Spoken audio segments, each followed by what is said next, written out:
This is CBC Vancouver News.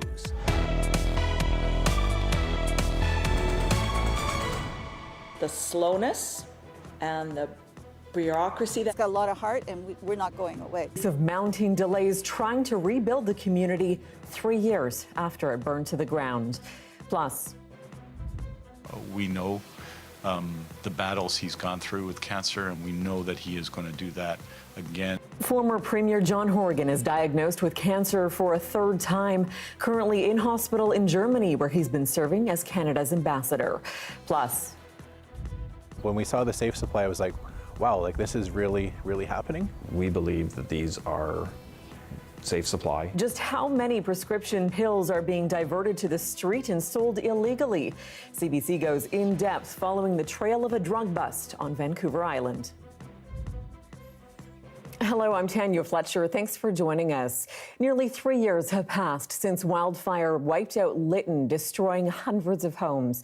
Politicians vowed to rebuild, but progress has been slow and challenging. Our Yvette Brand is hearing from locals who lost everything and are still waiting to return. 3 years ago, George Brown watched fire consume his community. They said, you better get your ass home. He said, it's going towards your place. Like many, he lost everything and had no insurance. You know, I just sitting there, I didn't even know where to begin. Those who lost homes found shelter where they could. Ken Pite has lived in a trailer since the fire. We were living in a powder keg, and we were only going to get through the day if nobody did anything stupid. The fire that killed 2 people happened the day after Lytton had the hottest day ever recorded in Canada. More than 1,000 fled, some for good. The village itself that was burned out, was 7 blocks long. So to lose even one makes a huge impact. Nobody imagined waiting so long to rebuild. One thing that's surprising is the slowness and the bureaucracy that has to be waded through. Other communities destroyed by fire have rebuilt. But here, despite more than $174 million in federal and provincial recovery funds, few are home. There is no magic wand. People are getting back home on a gradual basis. Part of the delay is the result of discoveries made after the town burned. So we knew that we were walking on the bones of our ancestors for the most part. Lytton is a storied place. Burned soil was removed, revealing thousands of artifacts. Archaeological screening and tougher building codes upped delays and costs for many. We were fortunate that we didn't have any artifacts found on our property. She was insured and got one of the first of only 15 approved permits. This place will always be Lytton, and it's got a lot of heart, and we're not going away. Her house, a long-awaited sign of rebirth. Yvette Brand, CBC News, Lytton, BC. Former Premier John Horgan has received another cancer diagnosis for a third time. Health Minister Adrian Dix confirming the news during a press conference in Surrey. My dear friend of a very, very long time, and former Premier of British Columbia, John Horgan, has had a new diagnosis of cancer. I understand he's taken a leave as in his new job as ambassador to Germany. We know the battles he's gone through with cancer, and we know that he is going to do that again, and just providing all our thoughts and prayers and support to John. Horgan is currently receiving treatment in Berlin, where he's been serving as Canada's ambassador to Germany. He was diagnosed with bladder cancer first in 2008, then declared cancer-free after surgery and treatment. Horgan was again diagnosed with cancer in 2021 and stepped down as premier in the months following. He later announced he was cancer-free following 35 radiation treatments. One of the BC Greens' 2 MLAs is stepping down. Adam Olsen has announced he will not be running for a third term. He says he made the decision after a, quote, existential reevaluation following 3 deaths in his riding in the past year. As my 2024 campaign ramped up, it became increasingly difficult to stand on your doorstep asking you for your support, knowing my heart was questioning whether I could continue to serve the constituency in the same way as I've served it over the last 7 years. Olson has represented Saanich North and the island since 2017. He says he wants to spend more time with his family and will continue to work with the party as campaign chair. Those who've worked closely with Olson say he's known for his integrity and heart. The legacy that he leaves is profound in terms of the values of that organization, in terms of its everyday working, and in the momentum that he helped to build along with Sonia in the last several years.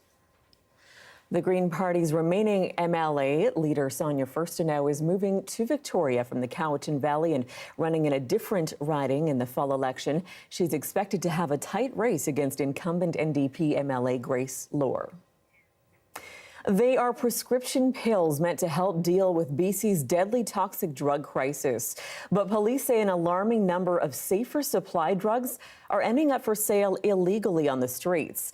Our Jason Proctor follows the trail of one drug bust on Vancouver Island and uncovers how so-called diversion happens and why some say the system is broken. In the small city of Campbell River, a major drug case is heading to court. Yeah, Miss Lewis, can I talk to you? We're with CBC. We're doing a story because the RCMP said they seized a bunch of safe supply drugs at your property on Nursery Road.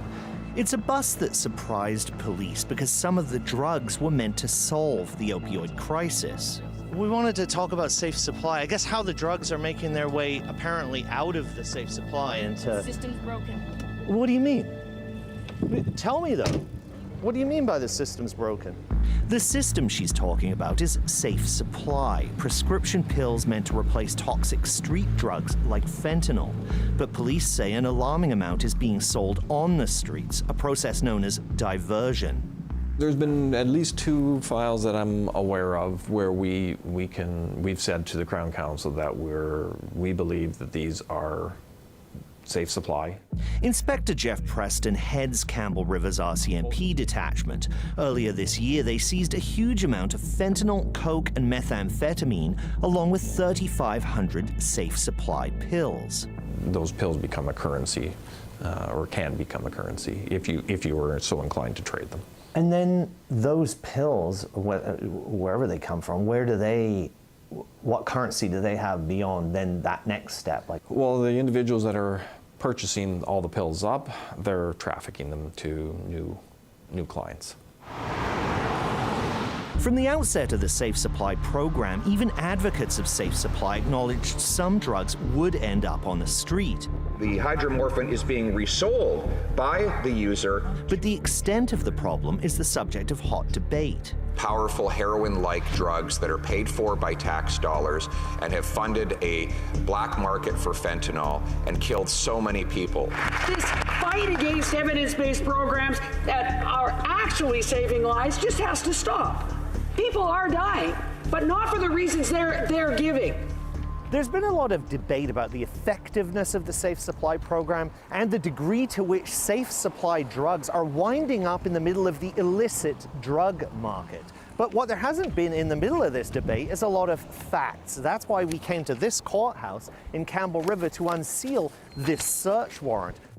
It reveals how investigators followed the residents of this home on a local First Nation as they met with known drug users and street-level drug traffickers. Husband and wife Chris and Leah Lewis have been charged along with 2 other women who all live in the house. They're accused of possession for the purpose of trafficking hydromorphone, the safe supply drug more commonly known as Dilaudid. You are the Leah Lewis who is charged with that, and you're on the list. Leah Lewis. Yeah, Remember Leah Lewis? Well, what do you think about safe supply? Talk to me about it. We tried talking to her about these charges, but she wouldn't comment. Leah, can I talk to you about it? I would prefer not to. And so when they had this bust on Nursery Road, what did you think? Well, I was shocked, to be honest. That's not something, we were anticipating. We did know about some of the harder drugs, the stuff that people were overdosing from. We've seen people that overdosed. But when we saw the safe supply, I was like, wow, this is really, really happening. So explain to me a bit about the gate and I guess how it works. Yeah, so when a car pulls up, if they were going to my house, they would just push my code. Chief Ronnie Chakite heads the Weewakai First Nation. They first built this gate to keep COVID out. Now they're using it to keep drug dealers out. We had one house that used to receive, 30 to 40 cars per day. 30 to 40 cars a day? Yes, a day. And once we put in the gate, it was down to 1 car a day. Chikite says it's part of his job to protect First Nations youth from the ravages of the drug trade. He's worried safe supply drugs are ending up in their hands. It just shows you that it's not a safe supply. I think the program had intentions, but it's obviously failed. That's just my opinion of how I see it. I mean, I know the government officials see it different, but this is how we're seeing it as, as a nation of our size and seeing the amount that was there. I mean, it's unfortunate, but I just feel that it's not the system we need. It's a system these people depend on. A lineup forms every morning outside this pharmacy in Campbell River. Cars circulate. People walk in and out with pills. This is the safe supply, and that's what they look like. 8 milligrams of Dilaudid. These are an opiate. William Cook says it can get chaotic here some mornings, with people milling about looking to buy or trade for safe supply. I'm assuming that they buy them for next to nothing off people that are desperate. They take them to places that are remote, possibly, and probably sell them for triple or more, where people can't get them. What do you think about that? I think it's horrible. For some people, it's probably an income, or they'd starve. I think it's wrong, of course, because it's against the law. Some people need it to eat. That is a fact. Safe supply drugs are turning up in busts in other parts of the province. In another search warrant obtained by CBC, police watched for weeks as an accused drug trafficker stood outside of this Prince George pharmacy trading harder drugs for safe supply. It's something you don't need to be a police officer to notice. This is just like a collection of bottles with labels and drugs that I found in bottles near the pharmacy. Colin Middleton is tracking what he calls proof of diversion in Nanaimo, another Vancouver Island community struggling with a drug problem. It's mostly hydromorphone. I mean, there's like 24 hydromorphone daily.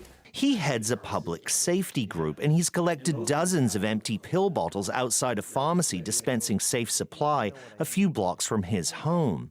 It's clear that a lot of these people are just taking the drugs out of the bottles and handing them over to somebody else. Nobody that I associate with or in our group, has any issue with people taking medications as prescribed by their doctor. But that's not what's happening. Middleton doesn't dispute the gravity of the toxic drug crisis. He sees it all around him. He says someone died in his backyard. Middle of the night, it woke my wife and I up, and the next day we went out there and we could find used drug paraphernalia still there. It wasn't even cleaned up. Middleton says he was angered by the open drug use in the neighborhood where he's raising kids. He says governments need to provide solutions that are safe for communities as well as drug users. I think the taxpayers are getting ripped off. Why? Because we're paying for a public health system to provide medical support for people who need it. But if the drugs aren't being used for their intended purpose, and they're being sold into the black market for profit, organized criminals and gangs are profiting. And that is a direct assault on the tax-paying public.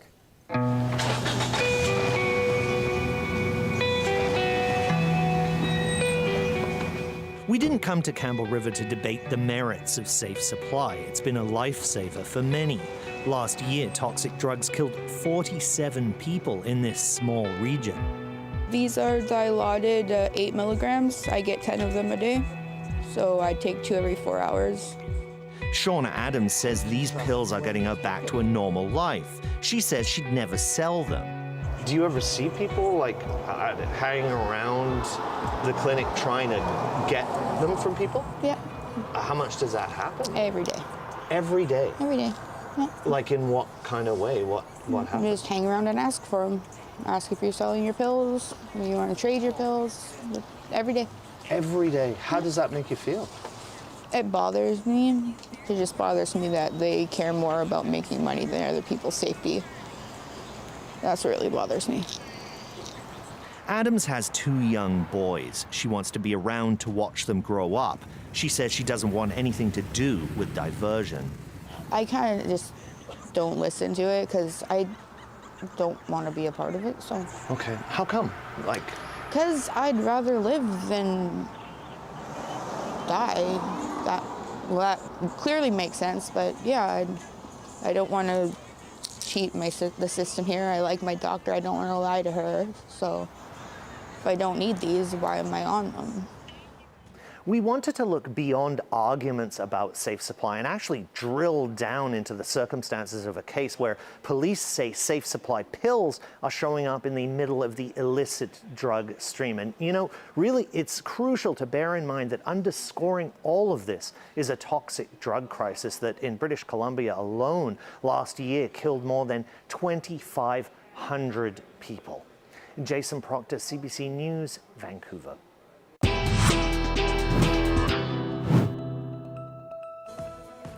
Still to come, a BC man is suing BC Parks. We'll explain why after the break. Stay with us.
Welcome back. A proposed class action lawsuit has been launched over the online fees people have to pay when making a reservation with BC Parks.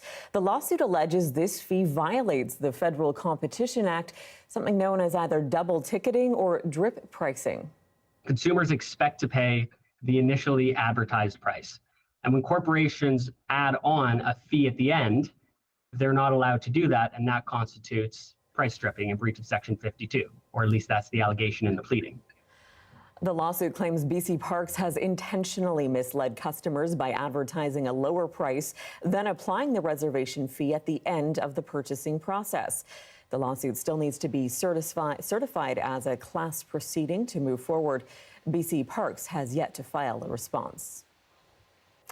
It's called Bear Smart, an effort to build communities where people and bears can coexist in urban environments. Now another BC community has been given that official designation. Michelle Morton has that story. Fort Moody is joining the list of BC communities with official Bear Smart status. The province's Bear Smart community program is voluntary and aims to reduce human-bear conflicts in residential areas with a series of set criteria. Other Bear Smart communities include Squamish, Kamloops, Coquitlam, and Port Hardy. Human-bear conflict is something that has always been a concern to the residents, and being able to take this step towards being a Bear Smart community has provided us with an opportunity to actually reduce that and reduce bear kills. In 2023, the BC Conservation Officer Service killed more than 600 black bears across the province. And they say the number one reason is because the wild animals became habituated to garbage left out. Port Moody has taken a bunch of educational measures. They've introduced bylaws for restricting when you can have garbage out to the morning of garbage day. And they also have a bear hazard assessment. Up until the end of April, there have been 29 black bears killed by conservation officers so far this year, a number a nonprofit in North Vancouver is working to keep down. The most common attractant that we see is garbage and food waste that isn't stored properly or isn't separated properly. Volunteers work to educate residents in neighborhoods where black bears have been spotted about storing attractants to prevent them from coming into town. We're seeing the wildfires that are pushing animals around, droughts that are affecting our salmon and things like that. So I think that brings it more into focus, how important it is that as individuals we do everything that we can to help keep the animals healthy and safe where we live. The North Shore Black Bear Society says fruit trees, bird feeders, and organics are also commonly reported attractants. Michelle Morton, CBC News, Vancouver. You're looking at a live shot of Harbour Centre Tower, and the sun has been playing tag with the clouds today. But rain may be on the horizon. We'll have details in your long-range forecast next.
The weather update is brought to you by Direct Buy Furnace. To cool and clean the air in your home, call Direct Buy Furnace. Installing Trane, the most reliable heating and cooling brand.